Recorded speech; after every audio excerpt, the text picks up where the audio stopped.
सत श्री अकाल दोस्तों, मैं रेशम सिद्धू। तुसीं देख रहे हो KL फास्ट न्यूज़। अज फिर पहुँचे असीं सरसा जिला के बड़ागुड़ा के BDPO दफ्तर, जिथे रघुआणा पिंड की पंचायत पहुँची है, सरपंच पहुँची है, पिंड के काफ़ी लोग मौजूद है।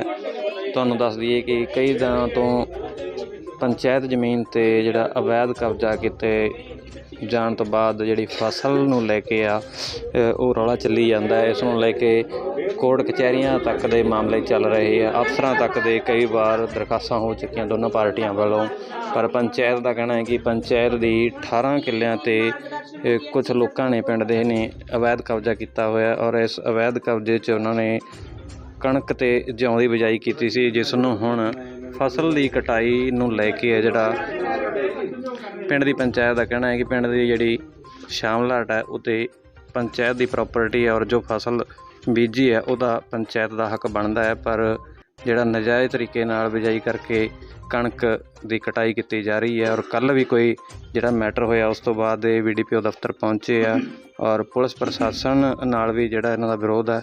इन्हां नाल गलबात करदे आ की कहना। जदों सरपंची तो बाद असीं देखिया रिकार्ड च 18 किल्ले जिहड़ी ओह नजायज़ फसल बीजी जा रही है, जिहदे वास्ते असीं इन्हां पंचायत अफसर नूं अनुरोध कीता जी भी इस कब्जा छड़ाया जावे। इन्हां द्वारा जी लैटर पास नोटिस दवाए गए ते 2 बार इन्हां नूं नोटिस दिता गया जी नजायज़ कब्जा धारकां नूं जी, उन्हां ने कोई गलबात नहीं। कितने लोग हैं जो कब्जादारी हैं? करीबन जी 11 लोग। कल क्या हुआ? कल मामला फिर गरमाया था गाँव में। कल कवैन चली गई, कणक की इन्हां दी जौहां की कटाई की गई है जी। उहदे च जी पहलां तां भी SHO द्वारा मैं उन्हां नूं फोन किया, मैं आखिया भी कोई गलत कार्रवाई मतलब कि कोई भी लड़ाई झगड़ा ना होवे, तुसीं इत्थे हाज़र हो भी कवैन केस चल रहा कोर्ट च पंचायती जमीन वास्ते। वो कहंदे भी मैथों आया नहीं जाता। उन्हां तो बाद असीं कवैन रोकण लई चले गए जी। कवैनदार ने कवैन रोकती जी, साडे आखे कहंदे भी असीं लड़ाई झगड़े वाले मामले च नहीं वड़दे जी। उस तो बाद उन्हां द्वारा जिहड़े किसान सीगे उन्हां द्वारा 112 बुलाई गई, उन्हां ने साडी सारी गलबात सुनी जी।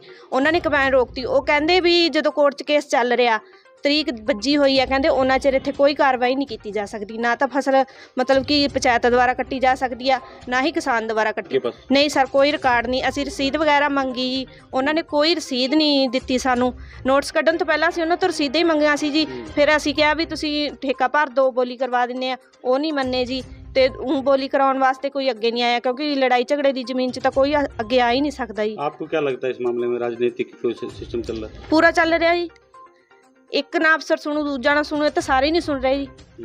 ਚੱਕਰਾਂ ਵਿੱਚ ਪਾ ਰਿਹਾ ਜੀ, ਕਦੇ ਕਿਸੇ ਕੋਲੇ ਭੇਜਿਆ ਜਾ ਰਿਹਾ, ਕਦੇ ਕਿਸੇ ਕੋਲੇ ਭੇਜਿਆ ਜਾ ਰਿਹਾ। ਇਹ ਤਾਂ ਅਸੀਂ ਐਂ ਕਿਹਾ ਗਾ ਵੀ ਜਿਹੜੀ ਕਾਰਵਾਈ ਕੀਤੀ ਜਾਵੇ, ਜਿਹੜੀ ਫਸਲ ਦੀ ਕਟਾਈ ਹੋ ਰਹੀ ਉਹਨੂੰ ਜੀ ਰੋਕਿਆ ਜਾਵੇ ਜਿੰਨਾ ਚਿਰ ਕੋਈ ਫੈਸਲਾ ਨਤੀਜੇ ਤੇ ਨਹੀਂ ਪਹੁੰਚਦਾ। आपका ये कहना है जो 15 एकड़ में फसल खड़ी है वो पंचायत की है? ਹਾਂਜੀ, ਪੰਚਾਇਤ ਦੀ ਹੈ ਜੀ। ਕੱਲ ਕੋਈ ਕੰਮ ਗਲਤ ਹੋਇਆ ਜੀ, ਪੰਚਾਇਤ ਅੱਜ ਬਣੀ ਉਸ ਨੂੰ ਗਲਤ ਨੂੰ ਸਹੀ ਤਾਂ ਕਰੂਗੀ। ਹਾਂਜੀ, SHO ਸਰ ਨੂੰ ਮੈਂ ਫੋਨ ਕੀਤਾ, ਮੈਂ ਕਿਹਾ ਵੀ ਤੁਸੀਂ ਆ ਜਾਓ, ਕਹਿੰਦੇ ਅਸੀਂ ਆ ਨਹੀਂ ਸਕਦੇ। ठीक 20 मिनटा बाद जी आके उन्होंने खुद फसल कटवाई। उन्होंने ये चीज़ भी नहीं देखी SHO काशी राम जी ने भी मौके ते सरपंच उत्थे खड़े आ या नहीं खड़े। उन्होंने सीधी उन्होंने किसान नाल आके गल की, कहंदे थारी फसल तुम काटो। धक्के नाल पूरी धक्के नाल कणक कटवाई है। मैनू कहंदे तुसीं मशीन दे अगे हो, मैं मशीन चलवाऊंगा। कहंदे जी तुसीं अगे खड़दे हो मशीन दे, मैं मशीन चलवाऊंगा। कहंदे उन्हां नूं कहंदे तुसीं परचा लिखाओ, हालांकि वो लिखा नहीं रहे सी। कहंदे तुसीं इन्हां खिलाफ परचा दर्ज कराओ। मैनू कहंदे भी मैं तुहाडे खिलाफ परचा लिख रहा, तुसीं मशीन रोक रहे हो। ਹੁਣ ਜੇ ਦੁਬਾਰੇ ਕੱਲ ਨੂੰ ਦੂਜੀ ਖੜੀ ਫਸਲ ਤੇ ਕੰਬਾਈਨ ਲੈ ਕੇ ਫੇਰ ਵੱਢਣ ਆਉਂਦੇ ਫਿਰ ਕੀ ਕਾਰਵਾਈ ਰਹੂਗੀ ਤੁਹਾਡੀ?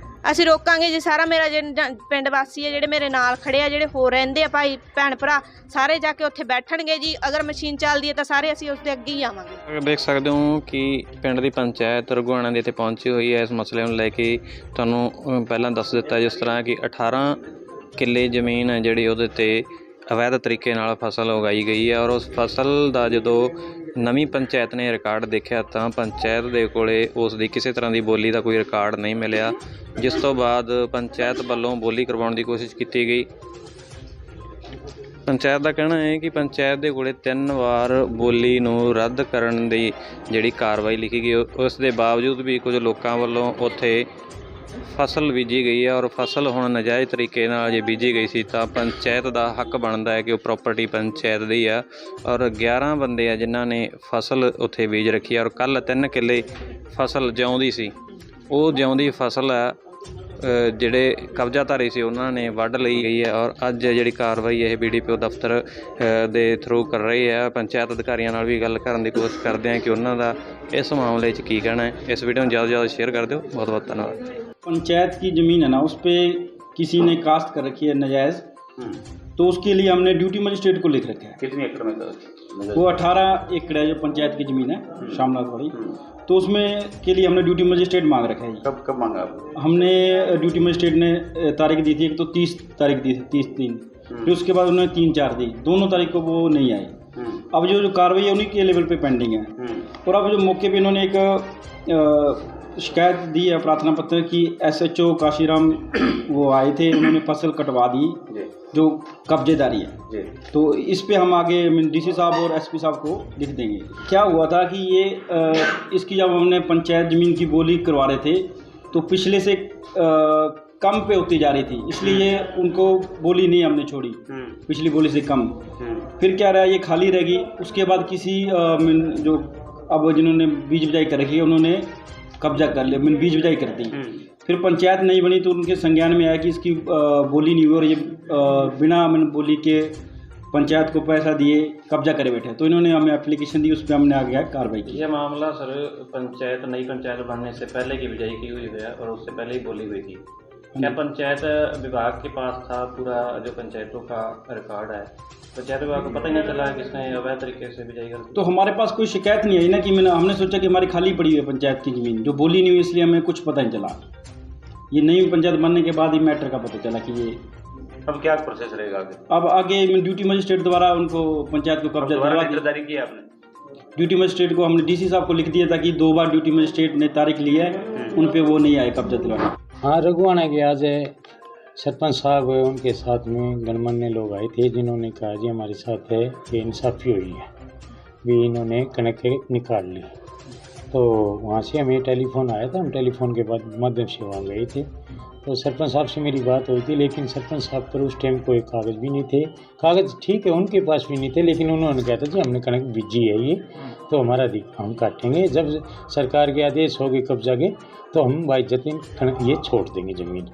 तो आज ये पंचायत उस मामले में आई है जी हमारे साथ ये हो रहा है। तो उनको समझाया, उनको बताया, उनके समझ आ गई है भाई ठीक है, पुलिस है गलत नहीं है, कानून अड़चन आ रहा है। आज अधिकारियों से भी बात की गई है, तो अधिकारियों ने भी आश्वासन दिया है भी इनके साथ अन्याय ना हो।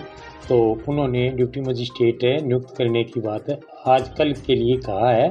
तो कल अगर ड्यूटी मजिस्ट्रेट मौके पर आ जाता हमारे पास तो हम पुलिस का प्रबंध करके जो मजिस्ट्रेट साहब कहेंगे, क्योंकि कब्जा तो उन्होंने दिलवाना है, ज़मीन की निशानदेही उन्होंने करनी है, हम उनकी सहायता के लिए तैयार हैं। जब भी वो हमारे से सहायता मांगेंगे हम तैयार हैं, चाहे वो 24 घंटे के अंदर किसी टाइम भी मांगे हम तैयार हैं। क्योंकि अगर हम कुछ भी देरी हुई तो कुछ नुकसान हो सकता है, तो क्यों न मतलब है अगर दिलाना ही है कब्जा तो क्यों देर किया है। लेकिन दोनों पक्षों को समझा दिया गया है, वो कोई भी कानून हाथ में नहीं लेंगे, ऐसा हमें आश्वासन